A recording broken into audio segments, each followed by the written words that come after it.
ஜய ஜய சங்கர ஹர ஹர சங்கர. தெய்வத்தின் குரல் 5ஆம் பகுதி. ஆச்சாரியாலின் நூல்கள். ஆச்சாரியாலும் எழுதி தள்ளி கொண்டு போனார். உபனிஷத்துக்களுக்கும் கீதைக்கும் பாஷ்யம் எழுதினார். மிக நுட்பமான தத்துவங்களையும் அபிப்பிராயங்களையும் அனாயாசமான தெளிவோடு விளக்கி எழுதினார். உபனிஷத்துக்களில் ஒன்றுக்கொன்று வித்தியாசமான மாதிரி விஷயங்கள் வரும். ஒரே கீதையிலேயே பகவான் ஒவ்வொரு சமயத்தில் ஒவ்வொரு மார்க்கத்தை உசத்தி பேசுகிறார் போல இருக்கும். இப்படி மியூச்சுவலி கான்ட்ரடிக்டரியாக ஒன்றுக்கொன்று முரணாக தோன்றுவதை எல்லாம் அலசி அலசி ஒரே அபிப்பிராயத்தில் தான் எல்லாவற்றுக்கும் பரம தாத்பரியம், அதுதான் அத்வைதம் என்று ஆச்சாரியால் உறுதிப்படுத்தி இருக்கும் அழகை பார்த்து அறிவாளிகள் எல்லாரும் ஆச்சரியப்படுகிறார்கள். சித்தாந்தம் இருக்கட்டும், அவர் கையாண்டிருக்கிற முறையினால் சம்ஸ்கிருத பாஷைக்கு ஒரு புது மெருகு ஏற்றிவிட்டார்.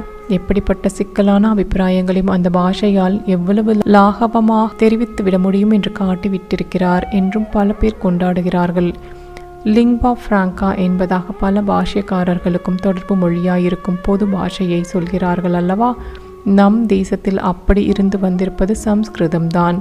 குறிப்பாக ஆதாரமான மத சாஸ்திரங்கள் அந்த பாஷையில்தான் இருக்கின்றன. அதனாலேயே தேசம் முழுவதற்குமாக எழுதிய ஆச்சாரியால் அந்த பாஷையில் எழுதியது. பாஷ்யங்கள் சொந்த நூலான பிரகரணங்கள் என்று இப்படி எழுதியதெல்லாம் ஞான மார்க்கம்.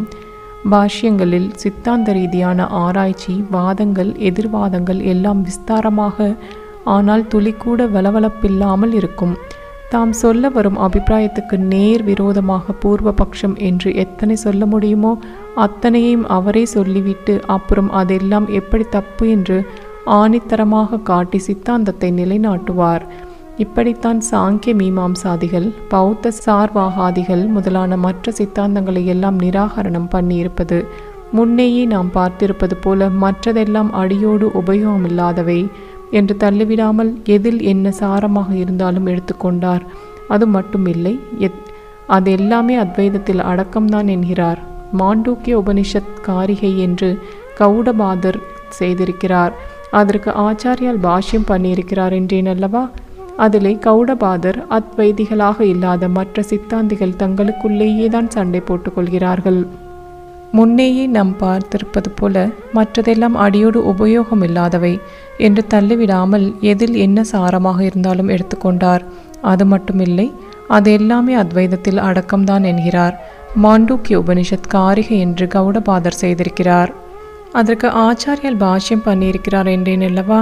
அதிலே கௌடபாதர் அத்வைதிகளாக இல்லாத மற்ற சித்தாந்திகள் தங்களுக்குள்ளேயே தான் சண்டை போட்டுக்கொள்கிறார்கள், நமக்கு அவர்களிடம் ஒரு விரோதம் இல்லை என்று சொல்லியிருப்பதற்கு ஆச்சாரியால் பாஷ்யம் பண்ணும்போது அத்வைதத்திற்கு அந்த சித்தாந்தம் எல்லாமும் கை கால் மாதிரிதானே.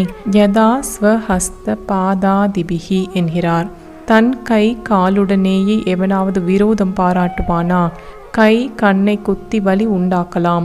ஒரு கால் இன்னொரு காலை தடுக்கி பல்லை நாக்கை கடித்து வலி ஏற்படுத்தலாம். அது மாதிரி அவர்கள் தங்களுக்குள் மோதி கொண்டு போகட்டும். மொத்த மனுஷனுக்கு எல்லாம் அங்கமானதால் எதனோடும் மோதல் இல்லாத மாதிரிதான் அத்வைதிக்கு அவர்கள். அடுத்த ஸ்லோக பாஷ்யத்திலே இன்னும் பிரேமையோடு அந்த துவைதிகளுக்கெல்லாமும் ஆத்மாவாயிருப்பவன் அத்வைதி என்பது தானே பரம தாத்பரியம். ததக பரமார்த்ததோ பிரம்மவித் ஆத்மைவ துவைதினாம் என்கிறார். மாற்று சித்தாந்தக்காரர்களுக்கும் நிரம்ப மரியாதை கொடுத்தே சொல்லியிருக்கிறார். மீமாம்ச பாஷ்யக்காரர்கள் ஒருவரான சபரரை ஆச்சாரியேன சபர சுவாமினா என்றும், இன்னொருவரான உபவர்ஷரை பகவதோ உபவர்ஷனே என்றும் கௌதமர் செய்த நியாய சூத்திரத்தை குறிப்பிடும்போது ஆச்சாரிய பிரணீதம் என்றும் அவர்களுக்கு ஆச்சாரியர், சுவாமி, பகவான் என்றெல்லாம் அடைமொழி கொடுத்து சூத்திர பாஷ்யத்தில் சொல்லியிருக்கிறார்.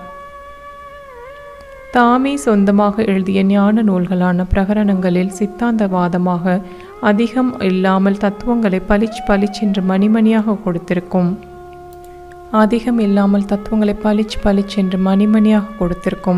அதோடு கூட அனுபூதி மானை நிலையையும் ஸ்வச்சமாக வர்ணித்திருக்கும். பிரகரண கிரந்தங்களில் மிகவும் பெரிதான விவேக சூடாமணியிலும் உபதேச சாகஸ்ரீயிலும் இப்படிப்பட்ட வர்ணனைகள் வருவதோடு ஜீவன் முக்தானந்த லஹரி, தன்யாஷ்டகம், யதி பஞ்சகம் முதலியவையும் அத்வைதானுபவியின் ஆனந்த நிலையை வர்ணிப்பவைதான். ஒரு கோவணத்தை கட்டி கொண்டுதான் பாட்டுக்கு ஆத்மா ராமனாக திரிந்து கொண்டிருக்கிறானே, அவனை போன்ற பாக்கியசாலி யார் என்று யதி பஞ்சகத்தில் கேட்கிறார். கௌபி நவந்த கலு பாக்கிய வந்த, பாக்கியசாலி என்றால் அது இந்த கோவனாண்டி அல்லவா என்கிறார். நம் மனசில் ஆழ பதிகிற விதத்தில் அவனை தன்னை மறந்து தன் ஸ்திதியை தத் ஏகோ வசிஷ்ட சிவ கேவலோகம் சாட்சி நித்ய பிரத்யகாத்மா சிவோகம் அகமேவ பரம் பிரம்ம வாசுதேவாக்கியம் அவ்யயம் அகம் ஆனந்த சத்யாதி லக்ஷண கேவல சிவ சிதானந்த ரூப சிவோகம் சிவோகம் என்றெல்லாம் சொல்வதாக இருக்கும். இப்படிப்பட்ட கிரந்தங்களை பாராயணம் பண்ணும்போது அப்படி பண்ணுகிற நாளி வரையிலாவது நாமும் அழுக்கில்லாத ஆகாசம் மாதிரி ஜோதிர்மயமாக ஆனந்தமயமாக இருக்கிறார் போலவே இருக்கும். ஏக சைத்தன்ய ஜோதிசினால்தான் லோகத்திலுள்ள எல்லா ஒலிகளும் காட்சிகளும் காண்பானும் என்பதை இறுக்கி ஒரே ஸ்லோகத்தில் அடக்கி ஏக ஸ்லோக பிரகரணம் என்றும் ஒன்று அனுகிரகித்திருக்கிறார். அரை ஸ்லோகத்திலேயே கூட உபதேச சாரத்தை வடித்து கொடுத்திருக்கிறார். குழந்தைகளுக்கு வாத்தியார் உபதேசம் பண்ணுகிறது போல அடியிலிருந்து ஆரம்பித்து பாலபோத சங்கிரகம் என்று ஒன்று பண்ணியிருக்கிறார். இன்னொன்று சின்ன சின்ன கேள்வியும் பதிலுமாக சகல விஷயங்களும் சொன்னதுதான் பிரச்னோத்திர ரத்ன மாலிகா. ஞான புஸ்தகங்களைப் போலவே பக்தி சோஸ்திரங்களும் நிறைய எழுதினார். இது சகல ஜனங்களுக்குமான உபகாரம்.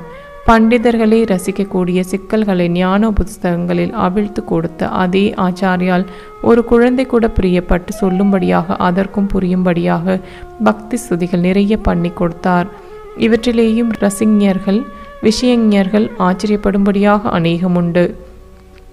பாதாதி கேச வர்ணனை, கேசாதி பாத வர்ணனை என்று தெய்வங்களை விஸ்தாரமாக வர்ணிப்பது, பக்தி பாவம் பொங்கும்படியாக எப்படியெல்லாம் உபச்சாரம் பண்ணி பண்ணி பார்க்கலாமோ அத்தனையும் ஸ்லோகரூபமாக பண்ணிவிடுவது என்று நிறைய செய்து அவற்றை சொல்வதாலேயே பாராயணம் பண்ணும் நம் சித்தம் பரமாத்மா விஷயமாக ஒட்டி கொண்டிருக்கும்படி செய்திருக்கிறார். பாஷ்யங்கள் முழுக்க ப்ரோஸ். பிரகரண கிரந்தங்களிலும் ப்ரோஸ் உண்டானாலும் பொயட்ரி தான் ஜாஸ்தி. சோஸ்திரங்கள் எல்லாம் பொயட்ரி தான். எதுவானாலும் அதே தெளிவு, அர்த்த புஷ்டி, ஹிருதயத்துக்கு பரம சாந்தியை தருகிற தன்மை. ஜெய ஜெய சங்கர ஹர ஹர சங்கர.